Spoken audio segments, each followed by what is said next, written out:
गुर्बत घर में क्यों आती है। बहुत खूबसूरत वीडियो है, एक दफ़ा इसको ज़रूर सुनिएगा और अगर पसंद आए तो एक दफ़ा शेयर भी ज़रूर कीजिएगा। तो सुने, नबी करीम सल्लल्लाहु अलैहि वसल्लम ने इरशाद फरमाया कि गुर्बत के 14 असबाब हैं। पहला, कुरान की घर में तलावत ना करना।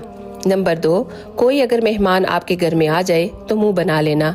नंबर 3, अपनी औलाद को गाली देना। नंबर 4, घर में से मकड़ी के जालों को ना उतारना। नंबर 5, बर्तनों को गंदा रहने देना। नंबर 6, घर को साफ ना रखना। नंबर 7, टूटे हुए बर्तनों में खाना खाना। नंबर 8, पानी को डांप कर ना रखना। नंबर 9, बुरे ख्यालात सोचते रहना। नंबर 10, अंधेरे में खाना खाना। नंबर 11, अगर कोई सवाली आपके घर पर आ जाए तो उसे खाली हाथ लौटा देना। नंबर 12, पाँव को फैलाकर खाना खाना। नंबर 13, सूरज निकलते वक्त या गरूब होते वक्त सोते रहना। नंबर